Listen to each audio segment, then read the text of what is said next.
What's up guys, welcome back to industry. ओ भैया, इतने तेजस्वी इतने कलाकार लोग इंडिया में पाए जाते हैं, आज पता लग चुका है। क्योंकि टाइटल है 40 लाख की गाड़ी में किसने चुराए 400 के गमले, हु इज गमला चोर।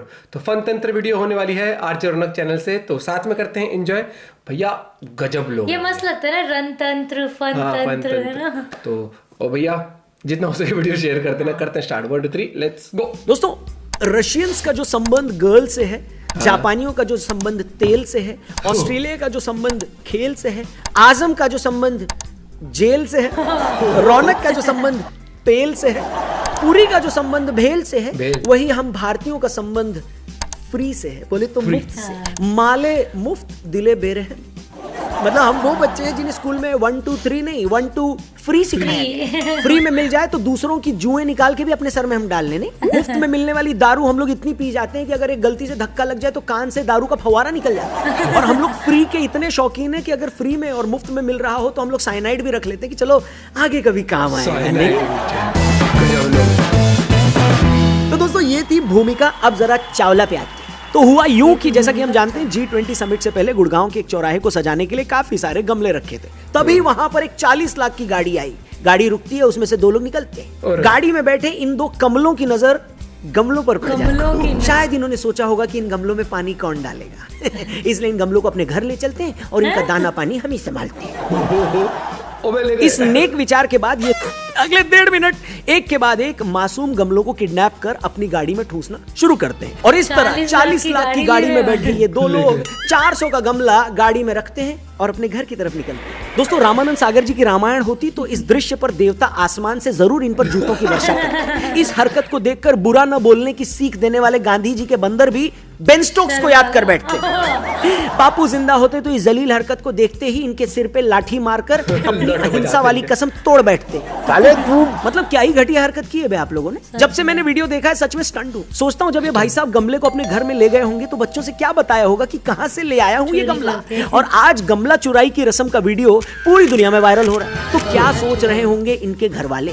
मतलब ईश्वर ने तुम्हें इतना पैसा दिया है कि 40 लाख की गाड़ी खरीद सको। इतने भी नवाबी शौक है कि गाड़ी का VIP नंबर ले लो, मगर इतना सहूर नहीं है कि एक इंसान की तरह बर्ताव कैसे करना है। वो इंसान तो किसी कंपनी का मालिक, किसी ऑफिस का बॉस, किसी ऑफिस का CEO ही नहीं, इस देश का नागरिक भी है। अगर उसे खुद को अमीर बनाना है, अपने परिवार को ऐश करानी है, तो भाई उसकी देश के लिए भी तो कुछ जिम्मेदारी है। जिम्मेदारी का मतलब सिर्फ ये नहीं है ना कि तुम मंदिर के बाहर भंडारा ही लगाओ, मगर इतना तो पता है कि जिम्मेदार नागरिक की तरह कैसे रहना है। ऐसे ही लोग होते हैं जो सड़क के किनारे जो लोहे की रेलिंग लगी होती है ना, उसे भी बेचकर दारू पी जाते हैं। पार्क में लगे बेंच का लोहा बेचकर उसका गांजा फूंक जाते हैं। अंधे भिखारी के बर्तन में 2 रुपए डालते हैं और 10 का नोट निकाल लेते हैं। यही तो जुर्म है ना मेरा।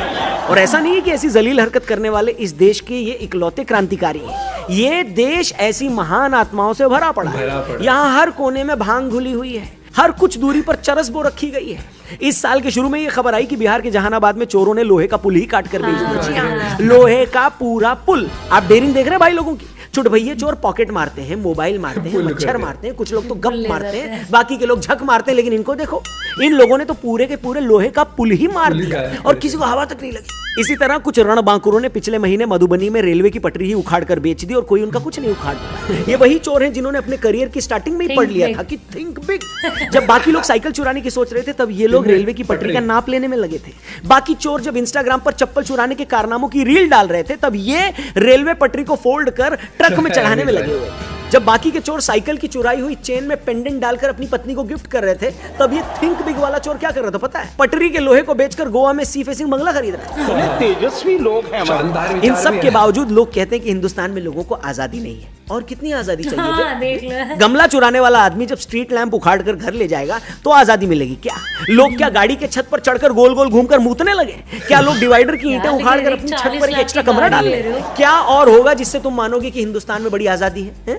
ऐसा मत करो मेरी जान, सही बात। लाइफ में कुछ अच्छा करो यार। अमीर देशों की जो सरकारें हैं ना, वो अपने लोगों पर बड़ा जुल्म ढाती है। वो उनसे कहती है कि लेन में गाड़ी चलाओ, और हमारे यहाँ लेन में गाड़ी चलाने का कोई लेन देन ही नहीं है। वो कहते हैं सड़क पर मत थूको, हम कहते हैं जहां दीवार मिले वहां थूको, और जब कोई ना देखे तो मुंह तो भी। वहां हॉर्न बजाने पर फाइन लगता है और हमारे यहाँ हॉर्न बजाने वाला संगीत घराने का लगता है। वो कहते हैं कि देश से मत पूछो कि उसने तुम्हारे लिए क्या किया, तुम बताओ तुमने देश को क्या दिया। और हम कहते हैं कि रजनीगंधा और गेंदा तो हम ले आए, बताओ सड़क के किनारे के गमलों में पुलाव कब लगाओगे? यार दोस्तों, वीडियो के आखिर में मैं अपनी बात एक ऐसे किस्से से खत्म करना चाहूंगा जो मैंने स्कूल के दिनों में सुना था। कई साल पहले भारत से एक डेलीगेशन जापान की एक फैक्ट्री का मुआयना करने गए, ये देखने की वहां काम कैसे होता है। भारतीय डेलीगेशन तय वक्त से थोड़ी देर बाद वहां पहुंचा। ये लोग फैक्ट्री में उस जगह भी पहुंच जाते हैं जहां बाकी वर्कर्स काम कर रहे थे, मगर डेलीगेशन के लोग देखते हैं कि एक भी आदमी उनकी तरफ नहीं देख रहा। कुछ देर बाद फैक्ट्री सुपरिटेंडेंट इनके पास आकर इनका हालचाल पूछता है और फैक्ट्री देखने के लिए इनसे बोलता है। भारतीय डेलीगेशन के चीफ कहते हैं कि वो तो हम देख लेंगे, मगर आप ये बताएं कि हमें इतनी देर हो गई यहाँ आए हुए, मगर एक भी आदमी ने हम पर ध्यान नहीं दिया। इस पर वो जापानी शख्स माफी मांगते हुए कहता है कि सर आप ठीक कह रहे हो, मगर हुआ ये कि आप लोग तय टाइम से आधा घंटा लेट आए हो। हमने आपको अपने ब्रेक में बुलाया था और जब आप लोग आए तब तक सब लोग अपने काम पर वापस लग गए। यहाँ 1000 वर्कर काम करते हैं और ये 1000 आदमी अगर 1 मिनट के लिए भी आपकी तरफ देखता तो जापान पूरी दुनिया से 1000 मिनट पीछे चला जाता, जो किसी भी जापानी को मंजूर नहीं होता। आइए मैं आपको फैक्ट्री अब दिखा देता हूँ। यानी दोस्तों, ये होता है असल देश प्रेम, देश के लिए जज्बा।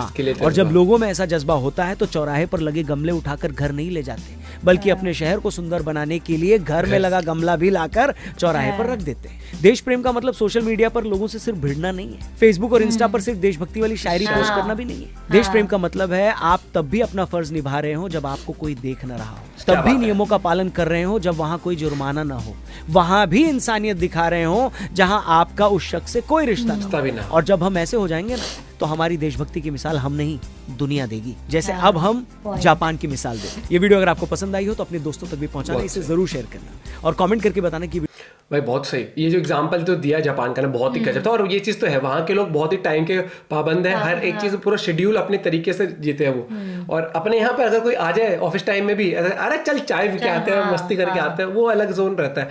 प्लस यार 40 लाख की गाड़ी में 400 गमले लगे, शर्म नहीं आई सच में, गाड़ी इतनी महंगी, गमले खरीदे नहीं गए और कॉन्फिडेंस ही अलग, आराम से भरे जा रहे रख रहे हैं आराम से। ये ऐसा होता कि रात का टाइम था तो फिर भी आदमी सोचता कि इनको भनक दिन दहाड़े ले गए भैया। और वो भी ये G20 समिट के लिए वहां पर सजाए गए। और हाँ, मैं सोचूं, एलविश यादव भाई है, उसने स्टेटस लगा रखा था कि लोग पता है वो कह रहे कि भाई मेरे ऊपर फेक न्यूज चला रहे हैं कि गाड़ी में क्या बोलते तुमने चोरी कर ली, तुम गमला चोर हो। तो भाई कह रहा उस जो मीटअप पे एक बार ना यही गाड़ी थी किया करने, तो इसमें छत में देखे तो लोग तो फेक न्यूज फैलाने के लिए करते हैं। उसने स्टेटस तो लगाया हुआ था, मुझे समझ भाई ये फेक प्रोपेगेंडा चलाना छोड़ दो कि मैं गमला चोर हूँ। भाई लोग भी कलाकार है, कहीं से कुछ भी लगा के। यार वो मतलब सच में उस बंदे को इतना हुआ है कि वो गमला चुराएगा बैठ के गजब है। लेकिन सही में जिस तरीके से पूरे शेरो शायरी की तरह जिस तरह फन वे में प्रेजेंट करी ना आरजे ने, बहुत ही कि हमें क्या बोलते हैं, हमारी तो सरकार ये भी नहीं कहती लेन में चलाओ, कहते हैं, लेकिन अपन मानते नहीं। अच्छा लगा